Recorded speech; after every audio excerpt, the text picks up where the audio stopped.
Mostly நம்ம phone வாங்கணும்னு முடிவு பண்ணிட்டாலே எல்லா ஃபீச்சர் இருக்கணும் அப்படின்னு தான் எதிர்பார்த்து வாங்குவோம். அந்த வகையில் ஃபர்ஸ்ட் எதிர்பார்க்கறது நல்ல பர்ஃபார்மன்ஸ், நல்ல டிஸ்பிளே இருக்கணும், சூப்பரான கேமரா இருக்கணும், முடிஞ்ச அந்த ஒயர்லெஸ் சார்ஜிங் கூட வந்தா நல்லா இருக்குமே அப்படின்னு தான் நம்ம எதிர்பார்ப்போம். இது எல்லாமே பாத்தீங்கன்னா இப்ப ரீசெண்டா லான்ச் பண்ண இன்ஃபினிக்ஸோட Zero 40 அப்படின்ற இந்த ஒரு 5G மொபைல்ல தான் இருக்கு. ஸோ லான்ச் ஆனப்பே டிவைஸ் கையில இருந்தாலும் எல்லாம் இருக்குன்றீங்களே, டெஸ்ட் பண்ணி பாத்துரும் அப்படின்னு சொல்லிட்டு ஃபுல்லா டெஸ்ட் பண்ணி பார்த்துட்டு ரிவ்யூவா போஸ்ட் பண்ணலாம் தான் வெயிட் பண்ணிட்டு இருந்தேன்.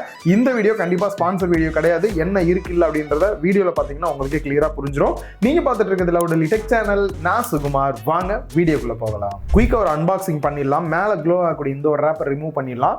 ஃப்ரண்ட்லி Infinix Zero 40 அப்படின்றத பிராண்டிங் பண்ணிட்டு சில ஹைலைட்டான ஸ்பெக் டீடைல்ஸ் கொடுத்துருக்காங்க. அண்ட் பேக் சைட்லயும் சில ஸ்பெக் வந்து மென்ஷன் பண்ணிட்டாங்க. அண்ட் டாப்ல பிரைஸும், பாட்டம்ல இதோட IMI நம்பர், மற்ற டீடைல்ஸ்லாம் கொடுத்துருக்காங்க. சீலை கட் பண்ணிட்டு பாக்ஸை ஓப்பன் பண்ணோம் அப்படின்னா மேலே ஒரு ரேப்பரை சுற்றி ஃப்ரண்ட்லேயே ஸ்பெக்கெல்லாம் மென்ஷன் பண்ணி மொபைல் கொடுத்துருக்காங்க. ரேப்பரை ரிமூவ் பண்ணிட்டு பேக் சைடில் இருக்க ஸ்டிக்கரை ரிமூவ் பண்ணிட்டு மொபைலோட லுக்கு பார்த்தீங்க அப்படின்னாலே செம்ம ப்ரீமியமாக இருக்குது, சூப்பராக இருக்குது அப்படின்ற ஃபீல் தான் இருந்தது. மொபைலை டர்ன் ஆன் பண்ணிடலாம். நெக்ஸ்ட் சிம் எஜெக்டர் டூல் கொடுத்துருக்காங்க. யூசர் மேனுவல், டெம்பர் கிளாஸ் ஒட்டுறதுக்கான வைப்ஸ் கொடுத்துருக்காங்க. நெக்ஸ்ட் ஒரு டெம்பர் கிளாஸ் கொடுத்துருக்காங்க. அண்ட் நெக்ஸ்ட் கேஸ் கொடுத்துருக்காங்க. கேஸோட குவாலிட்டி நல்லா இருக்கு. இதுலயே பாத்தீங்கன்னா அந்த மேக் சார்ஜ் ஒயர்லெஸ் சார்ஜிங் சப்போர்ட்டோடய கொடுத்துருக்காங்க. நெக்ஸ்ட் 45 வாட் சப்போர்ட் பண்ணக்கூடிய அடாப்டரும் ஒரு டைப் சி கேபிளும் கொடுத்துருக்காங்க. ஸோ ஃபர்ஸ்ட் மொபைலோட லுக் அண்ட் டிசைன் அப்படின்னு பார்க்கும்போது நம்ம கையில் இருக்கிறது வயலட் கலர் இருக்கு. இதுலயே வந்துட்டு பிளாக் கலரும் டைட்டானியம் கலருமே வந்து கொடுத்துருக்காங்க. இதுல என்ன டிஃபரெண்டா இருக்கு அப்படின்னு பாத்தீங்கன்னா டியூல் டோன் ஃபினிஷ்ல வந்து கொடுத்துருக்காங்க. பாட்டம்ல அந்த ஜீரோன்னு மென்ஷன் பண்ணிருக்க இடம் வந்துட்டு ஒரு வகையான மேட் ஃபினிஷ்லையும், டாப்ல வந்து ஒரு மாதிரி கிளாஸ் யூஸ் பண்ணா எப்படி இருக்குமோ அந்த மாதிரியான ஃபீல்ல வந்துட்டு மேலேயும் மேட் ஃபினிஷ்ல தான் வந்து கொடுத்துருக்காங்க. நான் கூட ஸ்டார்டிங்ல டெஸ்ட் பண்ணி பார்க்கும்போது இன்னுமே எனக்கு டவுட் பாத்தீங்கன்னா இது ஒருவேளை கிளாஸா இருக்குமோன்ற மாதிரியே தான் ஃபீல் கொடுக்குது. பட் இது வந்து பிராண்ட் சைட்ல சொல்றது பிளாஸ்டிக் தான் யூஸ் பண்ணிருக்கோம் அப்படின்றாங்க. பட் பிளாஸ்டிக்கா இருந்தாலும் மெட்டீரியல் குவாலிட்டி ரொம்பவே நல்லா சூஸ் பண்ணிருக்காங்கன்னு நினைக்கிறேன். அதனால தான் இந்த அளவுக்கு டவுட் வருது. சிங்கிள் ஹேண்ட்ல ஹோல்டு பண்ணி யூஸ் பண்ண எந்த அளவுக்கு இருக்கு அப்படின்னு பார்க்கும்போது திக்னஸ் 7.9 mm, வெயிட் வந்துட்டு 195 கிராம் வந்து கொடுத்துருக்காங்க.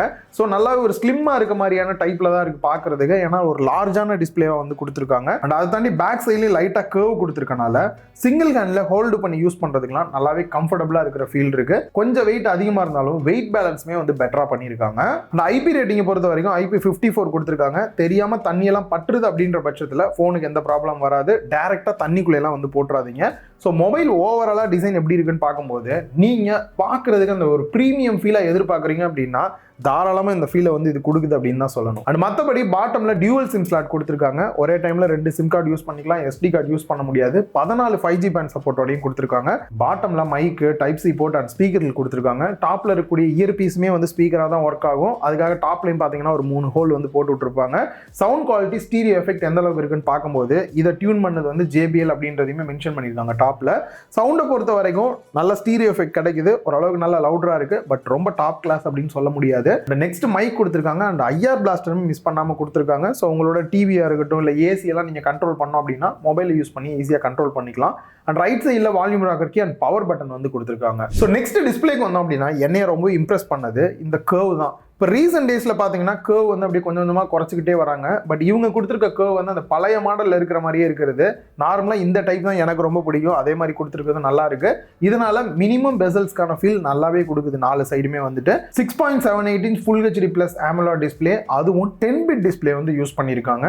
ரெஃப்ரெஷ் ரேட்டை பொறுத்த வரைக்கும் 144 ஹெட்ஸ் வந்து கொடுத்துருக்காங்க. ஸோ நார்மலாக நான் டெஸ்ட் பண்ணி பார்த்த வரைக்கும் ஆட்டோ செட் பண்ணுறீங்கிற பட்சத்தில் 60 ஹெட்ஸ், 120 ஹெட்ஸ், 144 ஹெட்ஸ் வரைக்கும் மூவ் ஆகுது.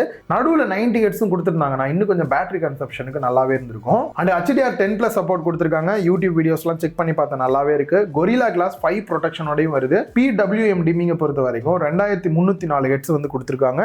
ஸோ லோ லைட்ல நைட் டைம்ல எல்லாம் ஃபோன்ஸ் யூஸ் பண்றீங்க அப்படின்ற பட்சத்தில் உங்க கண்ணுக்கு இது கொஞ்சம் ப்ரொடெக்ஷனாகவே இருக்கும். பீக் பிரைட்னஸ் அப்படின்னு வரும்போது 1300 நெட்ஸ் வந்து கொடுத்துருக்காங்க. இன்டோர், அவுட்டோர், டைரக்ட் சன்லைட்லயும் லைவா யூஸ் பண்ணி பார்த்தேன். ரொம்பவே நல்லா தான் இருக்கு. பெருசா குறை சொல்ற மாதிரி இல்ல. ஓவரால் டிஸ்பிளே அப்படின்னு பார்க்கும்போது யூஸ் பண்ண வரைக்கும் பெருசா குறை சொல்ற மாதிரி இல்ல. ஒரு பெஸ்டான டிஸ்பிளே தான் யூஸ் பண்ணிருக்காங்க. செக்யூரிட்டி அன்லாக் அப்படின்னு வரும்போது in display finger print scanner கொடுத்துருக்காங்க. யூஸ் பண்றதுக்கு நல்லாவே ஃபாஸ்டா இருக்கு. இல்ல ஃபேஸ் அன்லாக் யூஸ் பண்ணோம் அப்படின்னாலுமே அதையும் நீங்க ட்ரை பண்ணலாம். நெக்ஸ்ட் OS அப்படின்னு வரும்போது சில உருப்படியான அந்த AI ஃபீச்சர்னு சொல்லி கொடுத்த மாதிரி தான் எனக்கு வந்து தோணுது. அது என்ன அப்படின்றதையும் பார்க்கலாம்.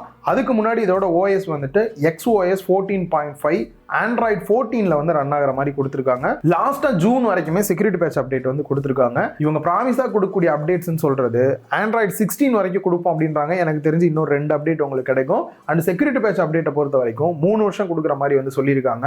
ஸோ இந்த ஒரு ஆண்ட்ராய்டு அப்டேட்டை இன்னும் கொஞ்சம் அதிகமாக வந்து கொடுக்கலாம் மற்ற பிராண்ட்ஸை கம்பேர் பண்ணும்போது. ஆனால் இதையே நீ ஒழுங்காக கொடுத்தாலே போதும் இன்ஃபினிக்ஸ் அப்படின்ற மாதிரி தான் எனக்கு வந்து தோணுது. ஓஎஸை பொறுத்த வரைக்கும் நம்ம ஆரம்பத்துல இருந்து இன்ஃபினிக்ஸ் யூஸ் பண்ணி பார்த்துட்டு இருக்கோம். இந்த இம்ப்ரூவ்மெண்ட் அப்படின்றது நல்லாவே பார்க்க முடிஞ்சது. அந்த வகையில் ப்ளோட்வேர்ஸ் கூட பார்த்தீங்க அப்படின்னா நிறைய ஆப்ஸ் இந்த மாதிரிலாம் கொடுக்காம, கேம்ஸ் தேவையில்லாதெல்லாம் கொடுக்காம ரொம்ப மினிமலாக கொடுத்துருக்காங்க. அதையும் நீங்கள் அன்இன்ஸ்டால் பண்ணிட்டு கிளியராக வந்து யூஸ் பண்ணிக்க முடியும். தேவையில்லாத ஆட்ஸ் வந்த மாதிரி எங்கேயும் நான் வந்து பார்க்கல. நான் ஏற்கனவே சொன்ன மாதிரி இந்த ஏஐ ஃபீச்சர் அப்படின்னு பார்த்தீங்கன்னா இப்போ நிறைய எல்லா பிராண்ட்ஸ் கொடுத்துட்டு தான் வராங்க. இன்ஃபினிக்ஸும் நல்ல விதமாக ட்ரை பண்ண ஒரு விஷயம் பார்த்தீங்க அப்படின்னா, நார்மலாக நம்ம ஒரு இடத்துல டெக்ஸ்ட் டைப் பண்ணுறோம் அப்படின்னா அந்த இதில் கிராமர் மிஸ்டேக் இருக்கா இல்லையான்னு செக் பண்ணுறதுக்கு கண்டிப்பாக நம்ம சாட் ஜிபிடி மாதிரியான ஒரு டூலுக்கு போய் தான் பண்ணுவோம். சாம்சங்லேயே பார்த்தீங்க அப்படின்னா செப்பரேட்டாக அவங்களோட கீபோர்ட்லாம் யூஸ் பண்ணால் தான் கண்டுபிடிக்கிற மாதிரி இருந்தது. பட் இதில் பார்த்தீங்கன்னா நீங்கள் எங்கே டைப் பண்ணுறீங்களோ அந்த இடத்துல லாங் ப்ரெஸ் பண்ணிவிட்டு ஆஸ்க் ஏஐ அப்படின்ற ஆப்ஷனை மட்டும் கிளிக் பண்ணி ஈஸியாக அவங்களால வந்து கிராமர் மிஸ்டேக் வந்து கண்டுபிடிச்சிக்க முடியுது. இது எனக்கு தெரிஞ்சு நல்லா பண்ணியிருக்காங்க. மற்ற பிராண்டு இது மாதிரி ட்ரை பண்ணியிருக்கலாம்னு தோணுச்சு. அண்ட் மற்றபடி ஏஐ வால்பேப்பர் ஜென்ரேட்டர் கொடுத்துருக்காங்க. அண்ட் கேலரியில் ஏஐ சர்ச்ன்ற ஆப்ஷன் வந்து கொடுத்துருக்காங்க. இது ஏற்கனவே நிறைய ஃபோன்ஸ்ல பார்த்துருக்கோம். சிம்பிளா உங்களோட டாகோட இமேஜ்லாம் பார்க்கணும் அப்படின்னு நினைச்சீங்கன்னா டாக் அந்த மாதிரி டைப் பண்ணீங்கனாலே போதும். டாகோட இமேஜ்லாம் வந்து உங்களோட கேலரி இமேஜ்ல நீங்க என்ன சேவ் பண்ணிருக்கீங்களோ அது வந்து ஃப்ரண்ட்ல வர மாதிரி வந்து கொடுத்துருக்காங்க. இதெல்லாம் ஈஸியா நம்ம பழைய போட்டோஸ்லாம் எடுக்கிறதுக்கும் நல்லா இருக்கும். அண்ட் அதே மாதிரி ஒரு டெமோ மட்டும் காட்டினாங்க. பட் லைவா இன்னும் வந்து ஃபோனுக்கு வரல. நார்மலாக அந்த ஏஐ இமேஜ் ஜென்ரேட்டர் ஆப்ஷனுமே வந்து கூடிய சீக்கிரம் ஃபோனுக்கு வந்துருன்றாங்க. நீங்கள் ஒரு டெக்ஸ்ட்டை டைப் பண்ணீங்க அப்படின்னாலே அந்த டெக்ஸ்ட் வந்து இமேஜாக மாறுற மாதிரி. ஸோ எப்போ எக்ஸாக்டாக வருது அப்படின்ற டேட் இந்த மாதிரி எதுவும் தெரியல. கூடிய சீக்கிரம் வந்தால் நல்லா தான் இருக்கும். அண்ட் மற்றபடி ஏஐ இரேசர் மூலியமாக தேவையில்லாத ஆப்ஜெக்ட்ஸ் எல்லாம் ரிமூவ் பண்ணுறதுக்கு யூஸ் பண்ணிக்கலாம். அண்ட் ஏஐ vlog அப்படின்ற கூட ஆப்ஷன் இருக்கு. சப்போஸ் ஏதோ நிறைய குட்டி குட்டி வீடியோஸ் எடுத்துருக்கீங்க அப்படின்னா அதுவே ஆட்டோமேட்டிக்காக ஜாயின் பண்ணி கொடுக்குற மாதிரிலாம் இருக்கு. ஸோ வாங்கினீங்க அப்படின்னா இதெல்லாம் மறக்காம ட்ரை பண்ணி பாருங்க. மற்ற ஃபீச்சர் அப்படின்னு பார்க்கும்போது இதில் இன்பில்டா என்எஃப்சியோட தான் கொடுத்துருக்காங்க. ஸோ இந்த ஒரு ஃபோனில் நல்லா பண்ணிருக்கீங்க, எல்லாரும் இதை பண்ணுங்கன்ற மாதிரி என்னன்னா, மோஸ்ட்லி இந்த பிரைஸ் ரேஞ்சில் வரக்கூடிய ஃபோன்ஸில் பார்த்தீங்கன்னா 4K கொடுப்பாங்க. 30 FPS தான் மேக்ஸிமம் இருக்கும். அதுவும் ஒரு லென்ஸில் தான் கொடுத்துருப்பாங்க, இல்லை 2ல கொடுத்துருப்பாங்க. பட் இவங்க இதில் இருக்கக்கூடிய 3 கேமராலையுமே மேக்ஸிமம் 4K 60 FPS வரைக்கும் எடுக்கிற மாதிரி வந்து கொடுத்துருக்காங்க. ரியலாகவே இது ஒரு நல்ல விஷயமா தான் இருக்கு. அண்ட் மெயின் கேமரால OIS சப்போர்ட்டோடையும் கொடுத்துருக்கனால நீங்கள் ப்ரியாரிட்டியாக அதிகமாக வீடியோஸ்லாம் எடுப்பீங்கன்னு நினைக்கிறவங்களுக்கு இந்த ஃபோன் இந்த ப்ரைஸில் சூட்டபிளாகவே இருக்கும். அண்ட் இதை தவிர கேமரா அப்படின்னு பார்க்கும்போது ஃப்ரண்ட்ல செல்ஃபி கேமரா 50 மெகா பிக்சல் கொடுத்துருக்காங்க. இந்த ஒரு சில ஃபோட்டோ சாம்பிள்ஸ் பாருங்க, ரியலாகவே பியூட்டி மோட்லாம் நல்லாவே டெவலப் பண்ணியிருக்காங்க. அது பார்க்கும்போதே வந்து தெரியுது. ஃபோட்டோஸும் நல்லா இருக்கு. And back side camera setup அப்படின்னு பார்க்கும்போது 108 mega pixel main camera, aperture value 1.8ஓட OIS சப்போர்ட்டோட வந்து கொடுத்துருக்காங்க. ஸோ இதோட ஃபோட்டோ சாம்பிள்ஸ் அப்படின்னு வரும்போது ஃபோட்டோஸ் எல்லாமே நல்ல கிளாரிட்டியாக இருக்கு. குறிப்பாக போர்ட்ரேட் ஃபோட்டோஸ்லாம் கூட நல்லா இருக்கு. எட்ஜ் டிரெக்ஷன் சூப்பராக இருக்கு. கொஞ்சம் சேச்சுரேஷன் பூஸ்டாக இருக்கிற மாதிரியான ஒரு ஃபீல் வந்து கொடுக்குது. அண்ட் அதே மாதிரி அல்ட்ரா வைட் ஆங்கிள் கேமராவுமே 50 மெகா பிக்சல் கொடுத்துருக்கிறது இந்த ஒரு ஃபோனுக்கு நல்ல ஹைலைட்டாக தோணுது. இதுலேயும் நீங்கள் ஒரு சில ஃபோட்டோஸ் பார்க்கலாம், நல்லாவே வைடு கவர் ஆகுது. மெயினோட கம்பேர் பண்ணி பார்த்தா எந்த அளவுக்கு இருக்குது அப்படின்றது தெரியும். இதில் பார்த்தீங்க அப்படின்னா ஃபோட்டோஸ் நல்லா இருக்கு. பட் இதில் சேச்சுரேஷன் வந்து கொஞ்சம் கம்மியாக இருக்கிற மாதிரியான ஃபீல் வந்து கொடுக்குது. ஸோ இதை தவிர ஒரு 2 மெகா பிக்சலுக்கு டெப்த் சென்சார் கொடுத்துருக்காங்க. ஸோ ஓவராலாக பார்த்தீங்க அப்படின்னா கேமரா டார்கெட்டரில் லான்ச் பண்ணியிருக்காங்க. பட் ஒரு ஸ்டேபிளான ஃபோட்டோ எடுக்கிற மாதிரி இல்லாமல் ஒவ்வொன்றிலையும் கலர் லைட்டாக ஷிஃப்ட் ஆகிற மாதிரியான ஒரு ஃபீல் கொடுக்குறது தான் சின்ன ஒரு குறையா இருக்குது இந்த ஃபோனில். மற்றபடி கேமரால இந்த 4K ட்ரை பண்ணதெல்லாம் நல்ல ஒரு விஷயம் தான். அண்ட் இதில் கொலாபரேட் இவங்க வந்து யார் கூட பண்ணியிருக்காங்க அப்படின்னா, உங்க எல்லாருக்கும் தெரியும் இந்த ஆக்ஷன் கேமரா வந்து கோப்ரோன்னு ஒன்று இருக்கும், அவங்க கூட தான் பண்ணியிருக்காங்க. அதில் என்ன ஸ்பெஷல் அப்படின்னா, நீங்கள் சப்போஸ் கோப்ரோ வச்சிருக்கீங்க அப்படின்னா செப்பரேட்டாக அதுக்குன்னு ஆப் இன்ஸ்டால் பண்ணாமல் கேமராலே டிஃபால்ட்டாக பார்த்தீங்க அப்படின்னா கோப்ரோக்குனே ஒரு ஆப்ஷன் வந்து கொடுத்துருக்காங்க. அது ப்ளூடூத் மூலியமாக பேர் ஆகிறது மூலியமா அந்த கேமராவையும் அக்சஸ் பண்ணுற மாதிரி கொடுத்துருக்காங்க. சப்போஸ் கோப்ரோ வச்சிருக்கவங்களுக்கு இது யூஸ்ஃபுல்லாக இருக்கும். நெக்ஸ்ட் பேட்டரி கெப்பாசிட்டிக்கு வந்தோம்னா 5000 mAh பேட்டரி கெப்பாசிட்டியும் 45 வாட்ஸ் ஃபாஸ்ட் சார்ஜிங் சப்போர்ட்டோட அடாப்டர் கொடுத்துருக்காங்க. ஸோ இந்த இடத்துல எனக்கு கொஞ்சம் உறுத்தலாக இருக்கிற விஷயம், மோஸ்ட்லி இந்த ப்ரைஸ் ரேஞ்சில் வரக்கூடிய மற்ற ஃபோன்ஸ் எல்லாமே வந்துட்டு இதை விட அதிகமாக தான் வந்து ஃபாஸ்ட் சார்ஜிங் சப்போர்ட் வந்து கொடுத்துருந்தாங்க. சரி எவ்வளோ தான் வருது அப்படின்னு செக் பண்ணி பார்த்தலாம். இந்த மொபைலில் பார்க்கும்போது 0 to 10% வந்து 11 மினிட்லையும், 50% வந்து 43 மினிட்ஸ்லையும், 80% வந்துட்டு 1.6 மினிட்ஸ்லையும், அண்ட் 100% சார்ஜ் ஆகிறதுக்கு 1 hour 26 மினிட்ஸ் வந்து டைம் எடுத்துக்கிச்சு. இந்த ப்ரைஸ் ரேஞ்சில் இருக்கக்கூடிய மற்ற ஃபோன்ஸை கம்பேர் பண்ணோம்னா இந்த ஃபாஸ்ட் சார்ஜிங் வந்து என்னை பொறுத்த வரைக்கும் கொஞ்சம் ஸ்லோ சார்ஜிங் ஃபீல் தான் வந்து கொடுக்குது. பேட்டரி லைஃப் அப்படின்னு வரும்போது நான் டெஸ்ட் பண்ணி பார்த்த வரைக்கும் 1 டேக்கு வந்து நார்மல் யூஸ் பண்றீங்க அப்படின்ற பட்சத்தில் செட் ஆகும் உங்களுக்கு வந்துட்டு. அண்ட் அதே மாதிரி 20 வாட்ஸ் சப்போர்ட் பண்ணக்கூடிய ஒயர்லெஸ் சார்ஜிங் சப்போர்ட்டோட வந்து கொடுத்துருக்காங்க. செப்பரேட்டா இந்த மாதிரி பேடெல்லாம் வாங்கிட்டு நீங்க ஜஸ்ட் இப்படி மேலே வச்சாலே சார்ஜ் பண்ணும், ஒயர்லெஸ்ல வேணும்னு எதிர்பார்க்குறவங்களுக்கு இது நல்லா இருக்கும். நெக்ஸ்ட் பர்ஃபார்மன்ஸ் எந்த அளவுக்கு இருந்துச்சு அப்படின்னு பார்க்கும்போது மீடியாடெக்கோட டிமென்சிட்டி 8200 அல்டிமேட்ன்ற ப்ராசஸர் வந்து யூஸ் பண்ணியிருக்காங்க. பெஞ்ச் மார்க் அப்படின்னு பார்க்கும்போது அன்டு பெஞ்ச் மார்க் 9.4 lakhs மேலேயே வந்திருந்தது. Wild life extreme stress test எடுத்து பார்த்த வரைக்கும் 97.5% வரைக்கும் இருந்தது. கீக் பெஞ்ச் மார்க்கை பொறுத்த வரைக்கும் சிங்கிள் கோர் 999 மல்டி கோர் 3389 கிடைச்சிருந்தது. இந்த டெஸ்ட்லாம் எடுத்து பார்க்கும்போது இதுல 45 டிகிரி வரைக்குமே டெம்பரேச்சர் வந்து ரைஸ் ஆயிருந்தது.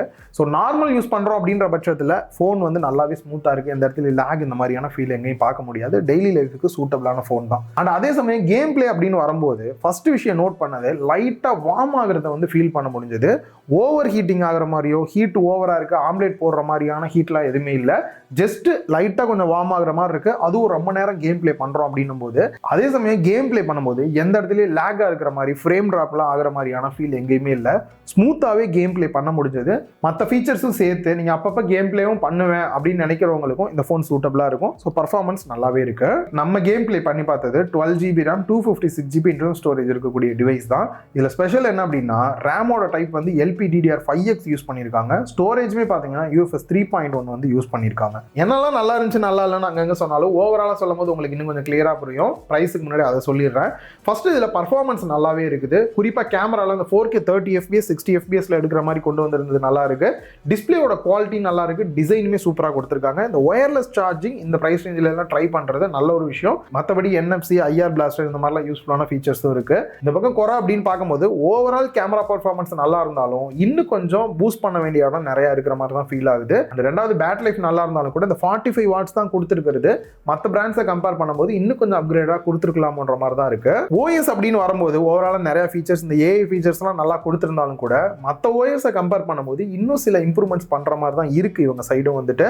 அண்ட் இதோட பிரைஸ் அப்படின்னு பார்த்தோம்னா 12GB RAM 256GB internal ஸ்டோரேஜோட 28,000 price பண்ணிருக்காங்க. இந்த பிரைஸ் ரேஞ்சுக்கு இந்த போன் நல்லா இருக்கா இல்லையான்னு கேட்டீங்கன்னா இதுவும் நல்லா இருக்கு. இதுக்கு இன்னும் நிறைய ஆப்ஷனுமே கூட மொபைல்ஸ் இருக்கு. ஸோ நீங்கள் வாங்கணும் அப்படின்னு நினச்சிங்கன்னா பிளைண்டாக இதை மட்டும் சூஸ் பண்ணாமல் மற்ற ஃபோன்ஸோட கம்பேர் பண்ணி பார்த்தீங்க அப்படின்னா உங்களுக்கு ஈஸியான ஐடியா கிடைக்கும். ஏன்னா ஒவ்வொரு ஃபோனும் ஒவ்வொன்றும் டார்கெட் பண்ணி லான்ச் பண்ணியிருப்பாங்க. சப்போஸ் உங்களுக்கு ஏதாவது ஒரு ஃபோனோட கம்பேர் பண்ணி பார்க்கணும் அப்படின்னு ஆசை இருந்தது அப்படின்னா கீழே கமெண்ட் பாக்ஸில் கமெண்ட் பண்ணுங்கள். முடிஞ்சால் கண்டிப்பாக கம்பேர் பண்ணி சொல்கிறேன். இந்த வீடியோ உங்கள் எல்லாருக்குமே யூஸ்ஃபுல்லாகவும் கிளியராகவும் என்ன இருக்குல்லன்னு சொல்லியிருப்பேன் அப்படின்னு நினைக்கிறேன். இந்த வீடியோ பிடிச்சிருந்தா லைக் பண்ணுங்கள், உங்கள் ஃப்ரெண்ட்ஸ் கூட ஷேர் பண்ணுங்கள். மறக்காம லவுட் டெக் சேனலுக்கு உங்களோட சப்போர்ட்டை கொடுங்க.